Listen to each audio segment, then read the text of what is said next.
Olá, muito boa noite a todos os ouvintes, boa noite a todos que estão nos ouvindo agora, né? É bem redundante, estão nos ouvindo agora, mas estamos aí com mais um programa Bússola do Mundo, um programa do Ministério 24 Horas, um programa da pastora Ângela Valadão, a qual a gente trago temas relevantes, temas para que a gente possa meditar, refletir, temas para nos orientar, né? Nos dar o norte. O nosso norte é Jesus. O nosso norte é apontar para aquele que é digno de toda honra, de toda glória. Tivemos um imprevisto com relação ao nosso convidado, mas ao mesmo tempo estamos felizes por poder estar compartilhando com vocês o tema, porque estamos entre nós, entre eu e os meus colaboradores. Como é que você está aí, senhor Ronaldo? Graça e paz, meus ouvintes, tudo na bênção. Estou aqui, pela graça de Deus, mais uma semana com vocês. É um tema super edificante, eu amo filosofia. É importante demais para o cristão estudar filosofia, compreender os conceitos filosóficos, aprender a partir deles a como refutá-los e como sustentar a fé cristã. E nós vamos ver isso. Nós vamos falar hoje sobre Agostinho, vamos falar sobre Kierkegaard, se Deus quiser a gente consegue falar sobre Doiver, sobre Kuyper, vamos falar sobre vários autores aí, filósofos, homens de Deus que deram a sua vida, gastaram a sua vida com o Evangelho de Cristo Jesus. Amém. Mariel, boa noite. Boa noite, Ed. Boa noite, pastor Ronaldo. Boa noite, ouvinte. Estamos aqui mais uma vez, né? Gratidão no coração, fazendo ecoar a nossa voz pelas ondas da Rádio Super. E Ed, aqueles que quiserem participar conosco aqui, enviar sua pergunta, o tema o pastor Ronaldo já disse, né? A importância da filosofia. A importância da filosofia na vida cristã. Isso. Então, aqueles que quiserem enviar perguntas relacionadas com a importância da filosofia e a fé cristã, qual que é o número? 31 987 93 1370, 31 987 93 1370. Envia perguntas, dúvidas, e eu vou começar apimentando o nosso bate-papo. Né? É escrito. É texto. Não pode ser áudio. É texto, não pode ser áudio. Eu queria já fazer a primeira pergunta. A primeira pergunta seria o seguinte, né? O que é filosofia? E não vou resistir, vou me auto-responder. O que é filosofia? Qual a importância da filosofia, né? Nessa verdade, é isso que eu vou estar lançando pra gente. É isso que eu vou estar levando pra mesa. O que é filosofia? O que é filosofia? A filosofia é o que para você, Ronaldo? Tem um significado? Se a gente for levar a literalidade, o amor pelo saber, né? Mas ela é muito mais profunda do que isso, né? Para você, Mariel? Eu entendo que é a matriz de todo conhecimento, né? A mãe de todo conhecimento, de toda a ciência, começa na filosofia. E tem um conceito que eu queria trabalhar e a gente pode começar a desenvolver ele, que é a filosofia, ela traz ao homem o desejo do conhecimento de si próprio. Ela não só o amor à sabedoria, que é a sua etimologia, a forma das pessoas deduzirem ela, mas é o amor ao homem a si próprio, conhecer a si próprio. Conhecer a si próprio é um mecanismo que a gente é chamado a refletir na filosofia. E tem um jargão que a gente usa assim, que muitas das vezes as pessoas entendem errado. A dúvida é a nossa verdadeira fé. E a filosofia, ela te leva a essa reflexão, você entender a sua fé através da dúvida. E aí tem uma questão na palavra, lá em Tiago, que as pessoas às vezes confundem, tiram do contexto, que diz que pede Deus sabedoria e não duvida que Deus dará. E não é dessa forma que está ali, da forma correta, dentro do método histórico gramatical a ser pregado e a gente entender o texto. O texto está dizendo que a sabedoria, o conhecimento em forma de pedir a Deus, de forma nenhuma ele vai te negar. Então você não precisa ter dúvida com relação a isso. Mas a dúvida em si, ela é algo do ser humano, ela nasce com o ser humano e a gente necessita dela para crescer na fé. Que uma fé sem dúvida, muitas das vezes ela é uma fé fraca e vazia. E aí, Ronaldo? Sem sombra de dúvida, o questionamento, as inquietações do coração são próprias da natureza humana. Exemplo máximo aqui, o próprio Senhor Jesus Cristo na cruz, ele fala: Pai meu, por que me desamparaste? E não que ele não soubesse de todo o plano, né, da redenção, mas é uma inquietação do coração naquele momento. E eu creio que assim como todos nós ouvintes, já nos perguntamos, por que isso? Porque como conciliar determinados assuntos no campo do conhecimento teológico, por exemplo, da salvação, da trindade. Como que a gente compreende a trindade? Como que a gente compreende a salvação, sendo que Deus é soberano e há uma responsabilidade humana e a salvação é monergista? É o Deus operando no coração do homem, convencendo ele do pecado, da justiça e do juízo. Como que a gente compreende essas antinomias ou aparentes contradições? Isso é natural de nós perguntarmos, né? E qual é o problema da vida? Para onde vamos? Para onde qual o sentido da vida? Para onde que a gente vai? O que a gente faz? Isso tudo, a filosofia, ela tem essa cátedra na faculdade e no ensino médio, e algumas escolas particulares, ela vem através do fundamental também, dentro do currículo, né? A trabalhar tanto o adolescente quanto o jovem e o adulto. E tem uma coisa que você falou que eu acho interessante, até, Mariel, a gente refletir, que a filosofia, muitas das vezes, não sendo bem usada, eu vou dizer assim, por que usada? Porque os pensadores, eles colocaram as ideias aí. As ideias estão dispostas. Maquiavel, você tem Kierkegaard, você tem Locke, você tem vários pensadores na filosofia que venderam a ideia. E a ideia está aí. O grande problema de se vender a ideia é a pessoa não saber beber da fonte correta e dentro dessa fonte correta se perder no caminho. Como a gente vê muitas pessoas usarem Nietzsche, Marx. E aí fica um contraponto, um paradoxo da nossa fé. E não é isso. O que a gente vem alertar, principalmente esse programa, a importância da filosofia na fé cristã, é que a filosofia sim tem o seu lugar, ela tem o seu posto, que é anos de história. Na realidade, a ciência começou pela filosofia, esse investigar começou pela filosofia, depois veio Descartes falando penso, logo existo, e as demais coisas, mas esse pensar começou pela filosofia. E dentro deste pensar, a gente tem que saber filtrar os pensadores com a nossa fé cristã. Mas aí tem um grande problema da nossa geração, que é o analfabetismo funcional dos evangélicos. Sim. Em que parte? A parte de não dominar as escrituras. E aí já quer ir para comer um caviar, um mocotó, alguma coisa mais sucinta, sem ter o básico da teologia. Você tem o básico das escrituras. Esse é o perigo de você ter flerte com a filosofia sem dominar as escrituras. Antes de eu passar a palavra para o Mariel, que eu tenho certeza que ele tem a contribuir aqui, principalmente em relação a isso, é interessante nós pensarmos no conceito que hoje nós falamos de cosmovisão. E se nós falarmos assim, tem 8 bilhões de pessoas no mundo, cada um tem uma cosmovisão diferente, porque eles enxergam de um modo diferente a vida. Cosmovisão significa isso. É visão de mundo, né? É, a visão de mundo. Esse conceito, ele foi feito por um luterano, que na verdade ele era um humanista, no sentido de que ele tinha abandonado de fato a palavra que é Kant, até a Waldenstein, a palavra, né, de cosmovisão.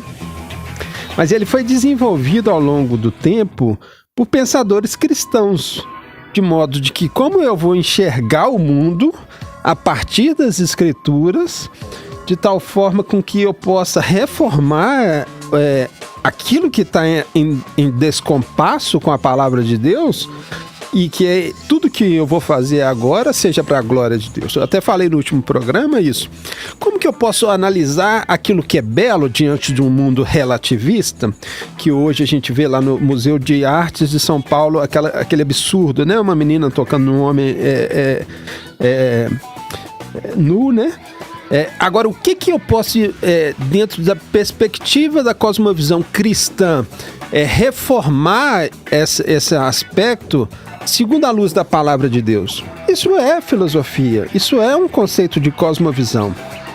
Como que eu posso reformar a política? Como que eu posso reformar a escola, a grade curricular? Como eu posso reformar a família, o pensamento a respeito da família, tudo aquilo que precisa ser dito em todas as esferas da sociedade? E o mundo hoje também... é filosofia. O mundo hoje também, né, Mariel? Vou chamar você para o bate-papo. O mundo hoje está cercado de ideologia. E a filosofia hoje, ela está paralelando, ela está sobre essas ideologias. Inclusive, grandes ideologias que hoje têm moldado a personalidade e a sociedade, vêm de filósofos. Então, assim, é importante a gente, enquanto cristão, conhecer e dar razão da nossa fé. A nossa fé chama para uma fé racional. E a filosofia chama para esse pensar, esse questionar. E é onde que nas escrituras, quando a gente não entende os conceitos corretos, a gente desvaneia os conceitos da Bíblia e erra. Por exemplo, Paulo, ele diz assim, não perca tempo com essas vãs filosofias.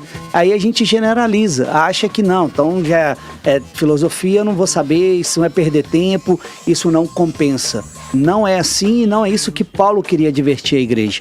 As vãs filosofias na época eram os epicúreos, eram as pessoas os estoicos, os epicúreos, que Paulo estava dizendo, olha, o que eles estão pregando não é a verdade que a gente prega. O que os estoicos pregavam, Ronaldo? Então, primeiro é importante que o apóstolo Paulo está chamando a atenção ao fato de que a nossa linguagem cristã da pregação, ela não pode ser uma linguagem de persuasiva humana. Ali existiam homens que, por meio da oratória, por meio de instrumentos humanos, chamavam o público para si para conseguirem discípulos. A nossa pregação, a eficácia dela está no poder de Cristo, está no poder do Espírito Santo a operar no coração humano. É ele que convence o homem do pecado, da justiça e do juízo. Então eu não preciso de impostar a voz, eu não preciso de elucubração humana, eu não preciso de racionalização humana, eu preciso pregar o evangelho de forma genuína, de forma simples, e o Espírito Santo convence o homem do pecado, da justiça e do juízo. Maria? Pastor Ronaldo, eu cheguei aqui hoje nos estúdios um pouco mais cedo, e aí a gente estava aqui conversando, tinham 2 jovens aqui no estúdio, e aí a gente conversou sobre o tema que a gente estaria abordando agora nesse momento. E ao perguntar a esse jovem sobre a importância da filosofia para o cristão, né, a relevância, ele respondeu algo que achei interessante e que realmente faz parte do pensamento comum do cristão. Ele respondeu, olha, a filosofia ela serve para questionar a Deus. Olha como que a visão da filosofia, mas daquilo que você disse, de uma filosofia deturpada e que serve mais aos interesses do ateísmo do que os interesses da cosmovisão teísta cristã. Porque no nosso meio, conforme você bem disse, existe parece que é uma virtude você abandonar a racionalidade. Quanto menos racional você for, mais espiritual você é. Como se houvesse uma dualidade, né, entre razão e espiritualidade. Olha, pra você ter ideia, como que às vezes a gente distorce tantas escrituras. Em Hebreus 11, as pessoas pegam ali o firme fundamento da fé como base para falar que aquilo é o que a Bíblia está dizendo sobre fé. Não é. Sim. Ali a Bíblia está apontando ali o firme fundamento da fé sobre Hebreus 11, ela está apontando que o firme fundamento é os ensinos dogmáticos, sistemáticos dos apóstolos. Sim. Então a nossa fé é baseada nos ensinos dogmáticos, sistemáticos, filosóficos dos apóstolos. Sim. Então o que é a nossa fé? A fé é o firme fundamento daquilo que a gente não vê. Não tem o versículo que todo mundo repete? Só que na hora que a gente estuda, entende o versículo, ele não está dizendo que a fé é algo assim do nada, que eu tenho um pensamento positivo, que eu tenho que crer no nada. Não, é o fundamento. É você voltar no que é o fundamento. Aí a gente vai ver esse fundamento sendo explorado na história da igreja lá na Reforma. Sola Escritura, sola fé, sola graça, que são solas, né? Que é todo esse conjunto. Então a nossa fé é uma fé racional. A gente tem que começar a entender uma coisa, dentro da nossa cosmovisão cristã, quem quer ir para a universidade, quem quer estudar, você tem que ser o melhor. Jesus andava com os discípulos, os analfabetos que as pessoas dizem que andavam com Jesus, falava 3 idiomas. Qual que é o idioma que eles falavam? Grego, aramaico e hebraico. E outra, os analfabetos que andavam com Jesus sabiam o Pentateuco de cor. Ele sabia os livros sapienciais de cor, os profetas de cor, sabia o Antigo Testamento de cor. Como que Jesus chamou essas pessoas para estar do lado dele, esses discípulos, e a gente, porque pegar versículo isolado de Atos, onde que fala, aqueles caras eram incultos. Não, quem está falando é os sacerdotes, que eles não estavam participando de uma classe de estudos na época, que eles não eram da classe de estudos. Deu para entender que a nossa fé, ela sempre chama para uma razão? Sem dúvida. E o que acontece?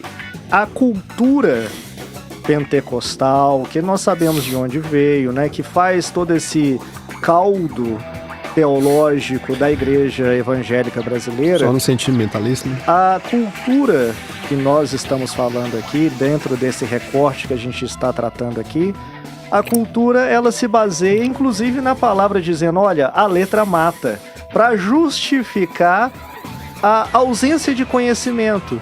E existem até mesmo canções que, embora eu entenda o contexto, mas elas servem para desvirtuar, né? Desvirtuar, por exemplo, ninguém explica Deus. Óbvio que ninguém explica Deus e não é o nosso papel aqui esgotar todo o conhecimento sobre Deus, porque isso seria arrogância, seria soberba. Entretanto, nós não podemos ignorar que, para que a gente possa pregar o Evangelho, nós precisamos explicar o Deus que nós cremos. Precisamos dar razão da nossa fé. E que ele mesmo explicou, né, por meio da sua palavra, para nós podermos explicar. Exatamente. Né? Porque ele se revelou, o próprio, né? Jesus explica Deus. Se Deus não estivesse interessado em ser compreendido, ele não teria se revelado nas Escrituras. Exatamente. Porque ele se revelou dentro de uma linguagem que tem uma estrutura semântica e racional. As Escrituras, elas são estruturadas dentro de uma razão.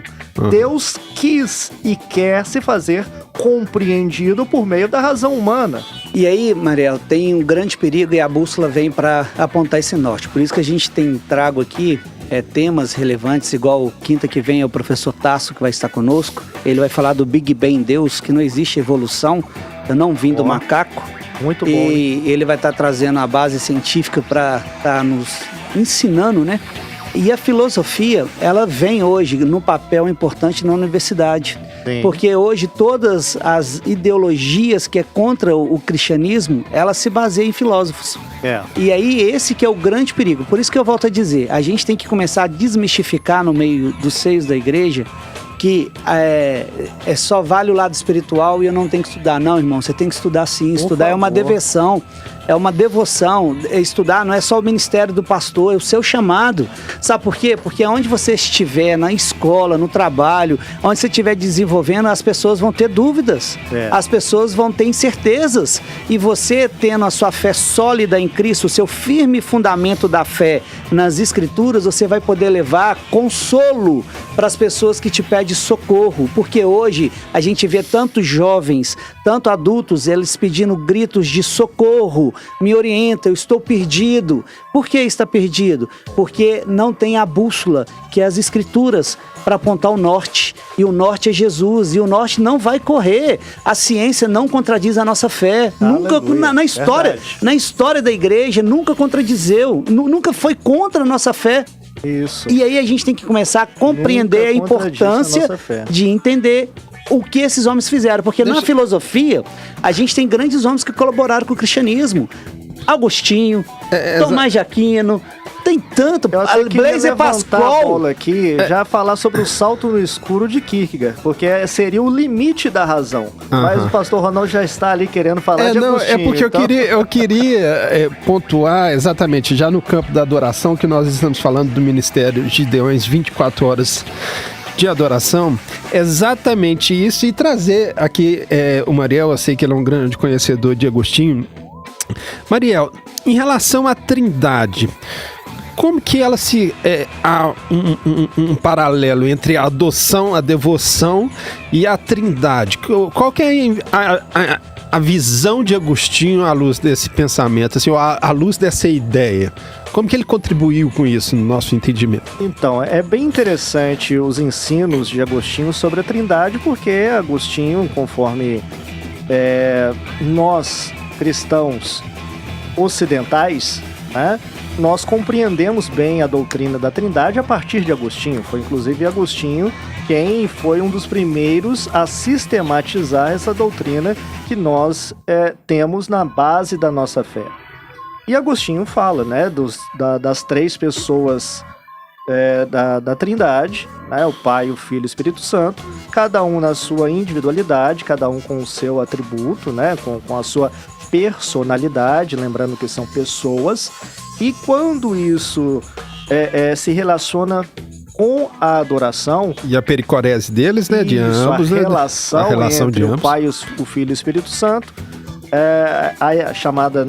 É um termo teológico, né? Economia da Trindade, né? Como que as três pessoas se relacionam entre si e se relacionam com a criação, né? Essa pericórese. Então, quando essa doutrina da Trindade, ela encontra a devoção, ela encontra a adoração, como que o cristão, então, deve adorar esse Deus triuno? E era o questionamento também, só emendando, da Idade Média, onde que eles estavam buscando a razão e a fé, relação de Deus com o mundo, e como que esse Deus do universal, ele pode ser um Deus particular. Era questionamentos filosóficos dessa época aí do Agostinho. Sim, exatamente. Agostinho estava se esforçando para dar razão, para fazer o que Pedro pede, né? Dar a razão da sua fé com paciência, mansidão. Até mesmo porque naquele tempo também, não diferente de hoje, existiam muitas heresias, né? Pessoas que entravam na igreja e começavam ali a distorcer. Então é papel do verdadeiro cristão dar razão da sua fé com fundamento na Bíblia. E a importância de Agostinho também, dentro da filosofia, do que ele contribuiu, foi o pecado original. Sim. Se Agostinho... Esse eu quero falar. Deixa eu só terminar a relação da Trindade com a adoração, porque o cristão, quando ele se encontra com a Trindade, ele se encontra diante dessa Trindade em humildade e deve adorar a Deus triuno, e não como o judeu adora, que é um Deus... mono, né? Que é monofásico, né? Nós acreditamos em um Deus que ele é três e um ao mesmo tempo. E aí na igreja, no momento da adoração, adoramos o Pai, adoramos o Filho e adoramos o Espírito. Amém. Agostinho com o pecado original, Ronaldo? Pois é. É a maior contribuição dele, um filósofo. Ele tem essa contribuição que é uma das grandes contribuições em relação, também eu amo a contribuição que ele tem sobre o tempo, sobre... Deus o problema e o mal. do mal, exatamente. Mas em relação a isso, eu gosto da fórmula que ele vê, porque ela vai de encontro a essa ideia de um livre-arbítrio que nós temos hoje. Nós entendemos que nós temos uma livre agência, o homem ele é capaz de escolha, Deus não criou seres autônomos, ele criou homens que é capaz de tomar decisões, mas no campo do problema do pecado e do problema da salvação, ele é monergista, ele é um leitor bíblico, né? Ele é bíblico, ele é monergista no sentido de que Deus opera na vontade do homem para que ele se converta. Aí renda a ele, né?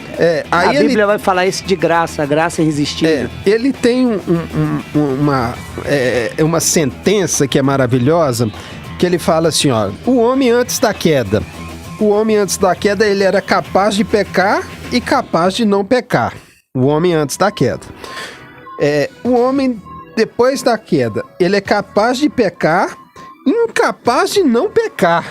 Tá entendendo a ideia? Antes da queda ele era capaz de pecar e capaz de não pecar. Depois da queda ele é capaz de pecar e incapaz de não pecar. É escravo do pecado, Ele é escravo do pecado. O homem, depois de regenerado, ele é capaz de pecar e capaz de não pecar por meio do Espírito Santo.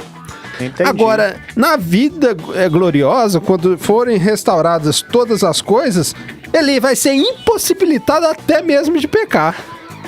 Então a vontade do homem, né? E em especial essa questão de livre-arbítrio, no sentido que é dito, é gritado hoje aos quatro ventos, isso é invenção humanista, isso é invenção do homem que quer se colocar no centro, do iluminismo, desse período.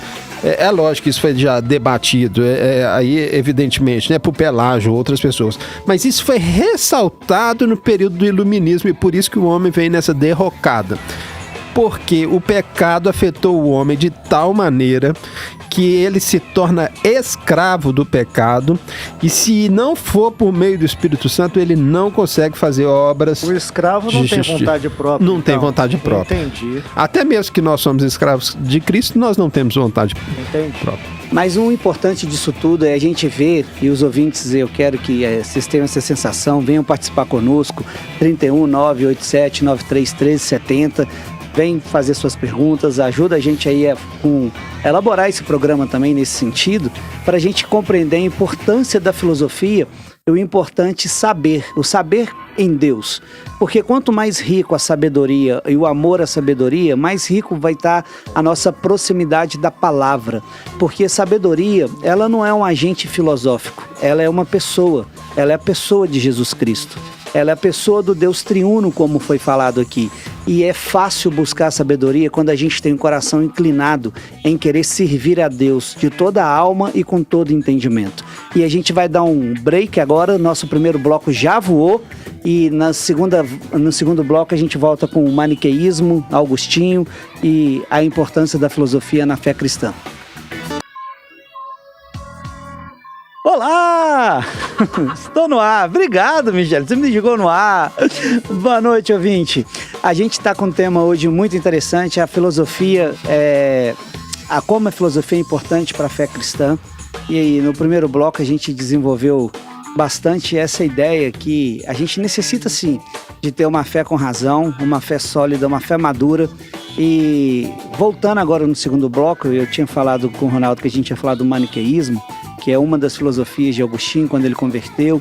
As Confissões de Agostinho, né, a Cidade de Deus, que é uma coisa interessante também que afeta a gente hoje. Mas mais do que isso, eu queria te fazer um convite. Venha participar conosco, 31 987 93 1370. Você pode estar participando aí com o texto, mandando suas perguntas, as suas dúvidas, para que a gente possa estar acrescentando cada dia mais esse programa com a sua participação. Ô, Arnaldo, voltando aqui, eu queria estar te perguntando o seguinte, dentro dessa perspectiva da filosofia, tem algo que tem acontecendo, antes de você entrar com o Agostinho para mim, o que eu vi, muitas pessoas, muitos meninos no segundo grau, se perdendo com o mérito de um professor. Ou seja, porque o professor joga uma ideia e o menino, ele não tem uma base, não tem uma escola bíblica ou não frequenta uma escola bíblica, aí ele chega no segundo grau, vê aquelas bases que encantam, que de fato a filosofia encanta, e aí o menino vai se perdendo a seus fundamentos, achando que Deus não existe e vai dando gabarito aí pro ateísmo.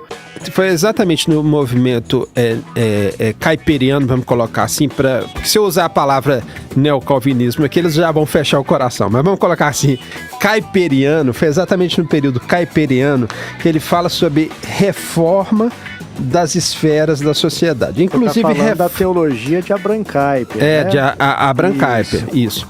Reforma das esferas da sociedade. Por isso que eu falo isso, e é necessário que a igreja ensine isso para que as pessoas elas façam isso em todas as áreas, inclusive na filosofia. Mas olha só um adentro. Na universidade, o jovem chega, ele já vai dar de cara no primeiro período de quase todos os cursos com introdução à filosofia.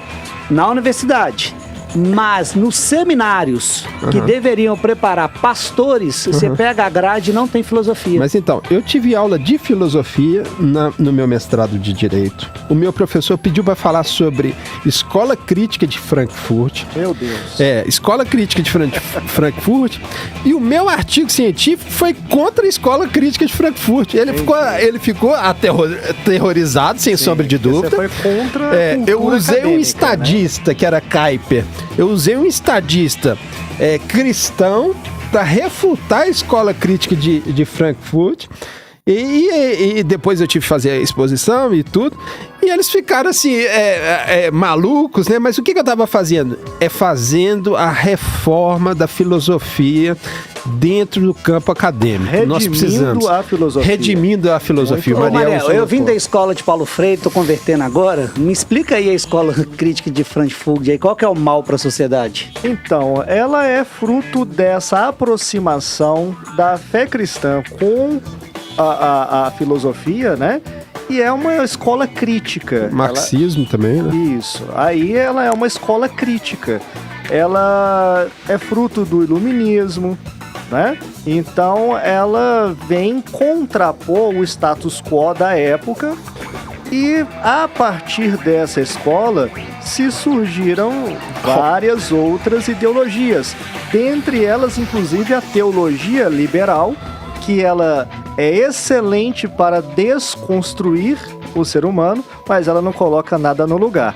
A teologia liberal, ela vem desconstruir a palavra, né? Dizendo que a Bíblia, ela contém a palavra e ela não é inerrante. Exatamente. Né? Então já começa... Só para dar um exemplo assim, dos proponentes da escola crítica. Horkheimer, ele entendia que era necessário para que houvesse a revolução que eles tanto queriam, a destruição da célula máter da sociedade, que é a família. Isso. Adorno, ele entendia que a televisão é um método de escravização no humano. Então não há o porquê, por meio desse instrumento que é a arte, fazer com que o ser humano ele tenha acesso a isso. Logo, ao invés de pensar dessa forma, nós temos que pensar em redimir. Foi o que o Mariel falou, redimir a filosofia, redimir a arte, redimir a Mas ciência. É que tá, Deus também, assim, dentro dessa visão, Deus tem os seus filósofos, Deus levantou filósofos na história, que é igual Abraham Kuyper, igual Agostinho, igual Kierkegaard, o Blaise Pascal, tem tantos. Deus levantou vários filósofos com ferramentas também no meio acadêmico. Só que o que acontece? A gente pode até voltar um pouquinho e lembrar dos apologistas, lá do tempo da patrística, né? Justino, Marte, Anselmo de Cantuária. Graças a Deus por esses irmãos. E aí o que acontece? O grande problema é que o jovem, na sua formação, ele é induzido a negar a fé e duvidar de Deus. Foi o que você perguntou aos jovens no início do programa. Filosofia serve para duvidar? Não. Filosofia serve para você questionar e alicerçar a sua fé com poder sólido nas escrituras. Por quê? Porque quando você tem uma dúvida verdadeira, a gente tem um Deus que fala, que comunica conosco. E isso é o nosso maior triunfo. É um Deus que se comunica conosco. E esse Deus que fala conosco, ele nos caminha nos seus caminhos e nos direciona aonde ele quer que a gente chega. E aí que está a grande questão, porque a minha preocupação dentro do tema é não se perca pela filosofia achando que só tem Nietzsche, que só tem Freud, que só tem Fernebart, que só tem esses caras, que tem Schopenhauer. Não se perca. Que você tenha estrutura de estudar esses caras e combater a sua fé, porque é bonito quando você tem um contraponto, e a gente precisa disso na universidade, você precisa disso no diálogo com a sua família, você precisa ter o contraponto e saber ser sólido na razão daquilo que eles te pedem. Ed, eu posso tentar aqui resumir de uma forma muito rápida as cosmovisões? Pode. Porque a gente está falando aqui de cosmovisão, e aí o ouvinte pode até ficar perguntando o que é esse negócio de cosmovisão. Então vamos lá, cosmovisão é visão de mundo. Não existe nenhum ser humano que não tenha cosmovisão. Inclusive os cientistas, né? Todos possuem uma cosmovisão, inclusive aquele que se diz ateu. Obviamente ele tem uma visão de mundo. Eu posso começar falando sobre a cosmovisão teísta cristã, com T, né? Que é a cosmovisão informada pelas escrituras. Nós temos essa cosmovisão que nos informa sobre o que é o ser humano, o que é o mundo, o que é Deus, ok? Após o teísmo cristão, nós tivemos então uma outra cosmovisão que é a deísta, com D. Essa cosmovisão nos diz que existe um Deus, mas esse Deus não intervém nesse mundo criado por Deus, né? Após o deísmo, nós então temos outras filosofias que são filosofias que já negam a existência de Deus, por exemplo, o naturalismo. O naturalismo já pressupõe que não existe Deus, esse universo então ele é criado a partir do nada, e é esse naturalismo, é essa cosmovisão naturalista que influenciou várias outras ideologias, dentre elas o marxismo. E o próprio Darwin vem dessa visão de mundo. Isso. Demócrito. O naturalismo influenciou o ateísmo, influenciou o marxismo. E aí quando o nosso jovem teísta cristão que não tem uma cosmovisão bem formada por desconhecimento das escrituras, chega na universidade, ele encontra então esse naturalismo. E aquilo ali passa a encantá-lo, porque o naturalismo também tem respostas racionais. Para onde eu vim, qual que é o meu sentido, o que é a vida. Aí entra a questão muito importante na filosofia, que muitas das vezes para onde eu vou, ele não explica, porque ele entende que é matéria e você vai apodrecer depois que você morre. Mas tem uma coisa também muito interessante na filosofia, que é a ética e a moral. E aí a gente pode entrar com outros vários filósofos, que o próprio Kant vai falar da moral, e ele vai falar dentro do meio da universidade, dizendo assim, eu não posso negar que existe uma moral no ser humano. Sim. E essa moral, eu necessito dela. E aonde que a gente vê o DNA de Deus na nossa alma, porque Deus, ele deixou, independente da nossa natureza caída, o DNA dele escrito no cosmo e em nós. E a gente começa a entender o DNA de Deus na moral. E a gente começa a entender o que é moral, o que não é moral. E o jovem tem que aprofundar muitas vezes nesses argumentos. Porque um mundo sem moral é um mundo sem limite. Um mundo sem Deus faz com que o ser humano se torne a medida de todas as coisas. E aí, se eu sou a medida de todas as coisas, eu, ser humano, então qual é o limite? Eu vou falar o que é certo e o que é errado. Matar o outro é certo. Pedofilia é certo. Vai ser o próprio ser humano que se torna a medida. Então nós precisamos de Deus, algo externo, algo fora da nossa realidade, para que este Deus imutável se torne o nosso referencial de justiça, igualdade, felicidade, prazer. Senão, e esse é um pensamento que não se sustenta. Inclusive, por exemplo, eu e Mariel somos formados em direito. E na formação de direito, a gente sabe que tem um direito que é chamado de natural, né, Mariel? Sim, sim. Que é um direito, vamos supor, transcendental. A gente sabe o que é. É a lei de Deus impressa no nosso coração. Sim. Mas no direito, a palavra usada é um direito natural. Ou seja, nada pode ser feito a partir de um distanciamento de algum pressuposto. Por exemplo, o direito à vida, o direito à liberdade, é um direito natural. Isso, o ser humano já nasce com isso. E o que a gente precisa entender é que todos os campos científicos que hoje foram colocados, por exemplo, darwinismo, o evoteísmo, todos esses campos das ciências, elas não são isentas. Aliás, uma falsa ciência. Uma falsa ciência. São teorias, né? Vamos colocar assim, são teorias. Elas não são isentas de um pressuposto anterior, que é o próprio materialismo. Materialismo histórico. É materialismo histórico. É a cosmovisão naturalista. Isso, é o próprio materialismo, em que a pessoa, se ela não está adorando a si mesmo, ela está adorando a capacidade intelectual dela de refletir sobre algo, e algo errado. Porque não é uma linguagem de Deus ali, porque não tem uma comprovação científica. Porque se for comprovado cientificamente, não tem nenhum problema, porque o Deus das Escrituras é o mesmo Deus dos eventos naturais, que são inquebráveis. Vamos colocar assim, só é quebrável por meio dele. Tanto é que Kuyper, ele usa a palavra assim, não há um único centímetro dessa terra que eu não declare é meu. Tudo é de Deus. Tudo é de Deus. Entende? É isso mesmo. E aí começa eu me entender de um outro lado também, que é uma preocupação, que eu vejo muito isso, né? As pessoas, para o jovem, é um conselho que eu dou como filósofo: não leia Nietzsche sem dominar as escrituras. Não leiam. Eu cansei de ver jovens do 2º grau, do ensino fundamental, se perder na fé, pela literatura do língua portuguesa também, né? Porque ele escreve sobre ele escreve em aforismo, né? Mas tudo aquilo que sai na cabeça dele é só escrever. O grande problema é que as pessoas pegam aquilo ali como uma desconstrução. Ele é conhecido como o filósofo do martelo, porque ele desconstrói a filosofia clássica e vai levantando questionamento. A pessoa se acha ali, mas acha no lugar errado, porque até a biografia dessa pessoa a gente tem que levantar. O vô de Nietzsche era pastor, o pai de Nietzsche era pastor, e o Nietzsche caiu por desilusão amorosa, por não ter respostas, uma desilusão a Deus, e largou totalmente o cristianismo. E aí ele começou a escrever contra e criticar. Uma das críticas que às vezes a gente tem que dar a mão à palmatória é quando ele diz Deus está morto. Porque ele faz uma crítica no Crepúsculo no Acaia, que é um dos livros dele, ele faz uma crítica dizendo assim, Deus está morto porque vocês cristãos deveriam ser o sal e a resposta da sociedade e não são. Então eu não vejo esse Deus ativo, eu vejo esse Deus morto.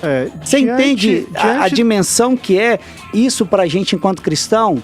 Deus não está morto. Sim. Mas nessa crítica que Nietzsche faz sentido, porque ele está falando, cadê o cristão, então, para me iluminar e tentar me contrapor minha razão? E a gente vê muitos discípulos de Nietzsche nas universidades, vê nos professores, vê na escola, as pessoas pegando isso como referência. E olha, Jesus, ele deixou claro em Tiago, quer sabedoria? Pede para o alto, ela vem.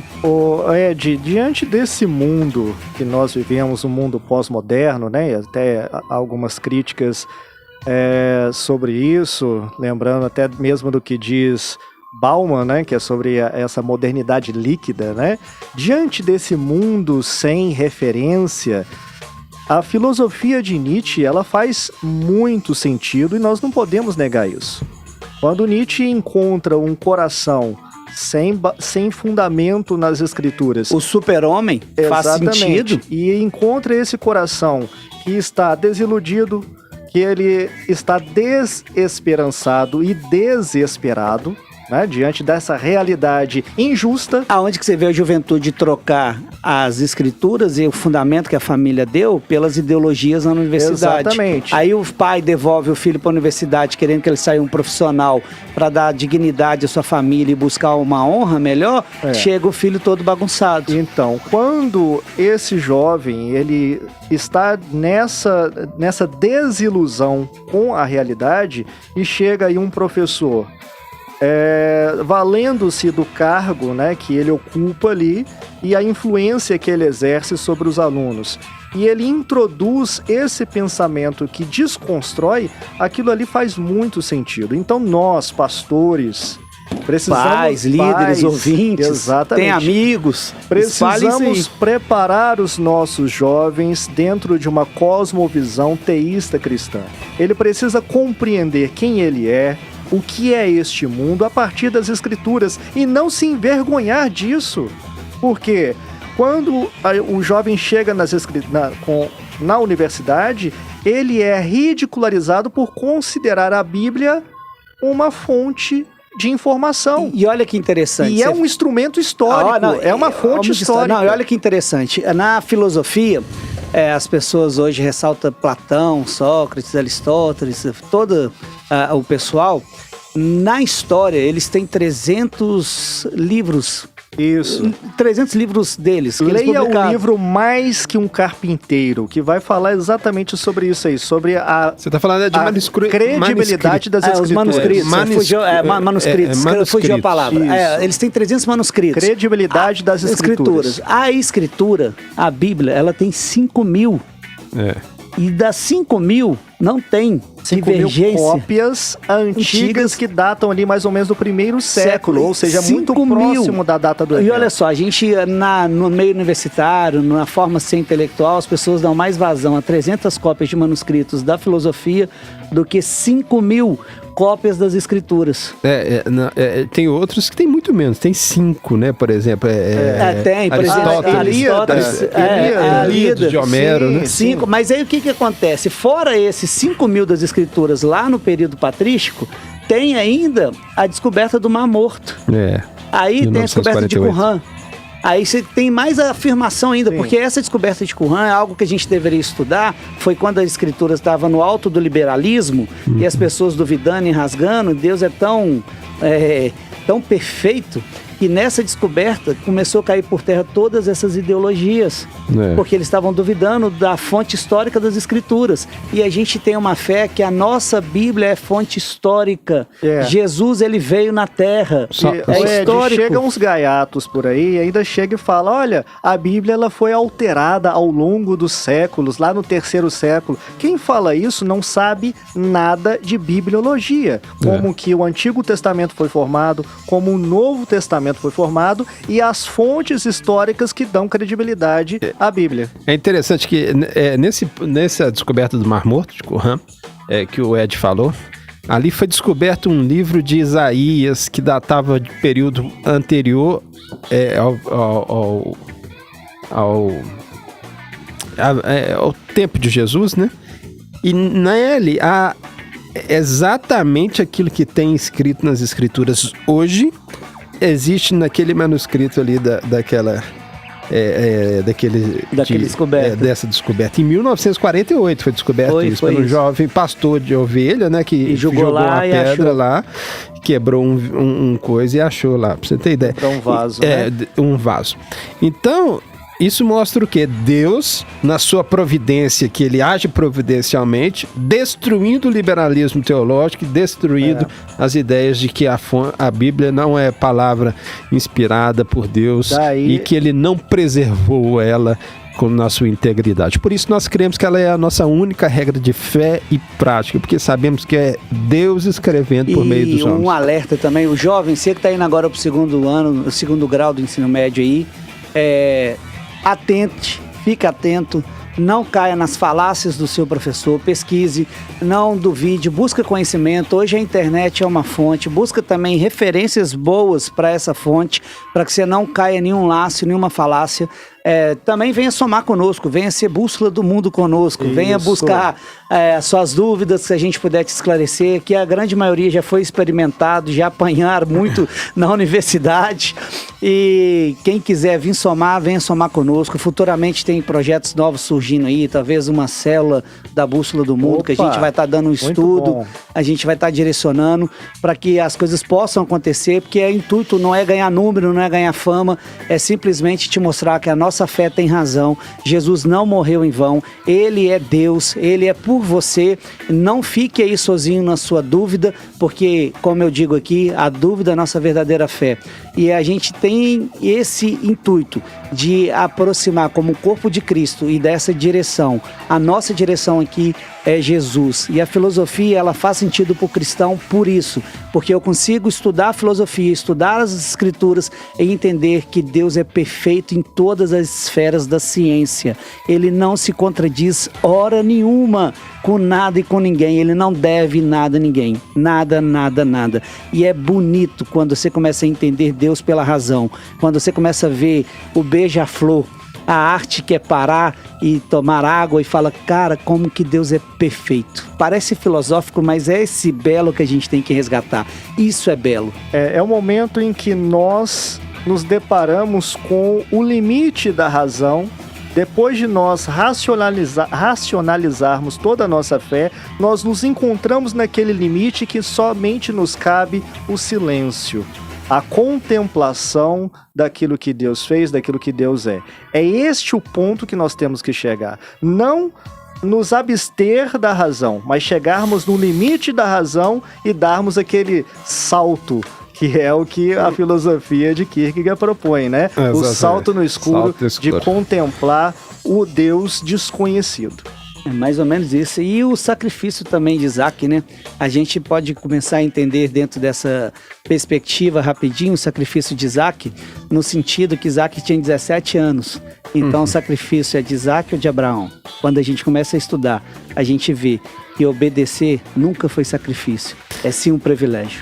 A gente tem pouquíssimo tempo para caminhando já para o final, passou rápido, né? Caminhando para o final, e por isso eu quero deixar aqui enfaticamente a minha rede social, porque eu preciso te responder, preciso responder as suas dúvidas filosóficas e teológicas, e estou totalmente à disposição. O Instagram é pr.ronaldo_, que é aquele tracinho embaixo, Júnior, pr.ronaldo_, Júnior. Se você tem dúvidas sobre filosofia, fé cristã, trindade, o problema do mal, entra lá, manda as perguntas, eu estou à disposição para te responder. É uma alegria poder te apontar aqui, segundo a Bússola do Mundo, para a fé genuína em Cristo Jesus. Mariel? Eu quero também deixar enfaticamente a minha rede social aqui, que é @marielmarra. Eu quero também, se eu disse aqui alguma coisa que você tem alguma dúvida, que não ficou bem esclarecido, entre em contato comigo. E para todos os nossos ouvintes, eu quero terminar dizendo: Deus não está morto. Aleluias. E eu quero finalizar rapidinho também. Não sou de deixar a minha rede social, mas dessa vez eu vou deixar enfaticamente também.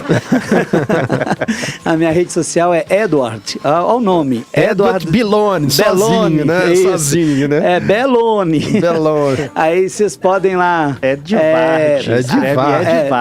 É EDWRD, por aí vai. É Eduardo Belloni, mas se quiser me encontrar de verdade, eu vou estar também no Ministério 24 Horas, Gideões 24 Horas, com a pastora Ângela. E aguardem que a gente está com os projetos do Ministério para novos cursos, para novas oportunidades de estar crescendo cada dia mais na fé. E hoje Deus tem culto, abençoe. Hoje tem culto. Hoje tem culto às 19 horas ao vivinho aí, na Rede Super. Aí vocês podem estar ligando, a pastora vai estar com uma palavra, sempre a gente está por lá. Encontre conosco lá no culto, participe conosco, faça crescer. E isso é importante pra gente, para que a gente possa, assim... Na Lagoinha Matriz, luz, né? Na Lagoinha Matriz. Ser essa referência e poder auxiliar. Deus abençoe, até a próxima. E quinta que vem é com o professor Tasso sobre Deus e Big Bang. Você vai se surpreender que seu professor de ciências de biologia falou que você veio do macaco, é uma mentira. Do primata.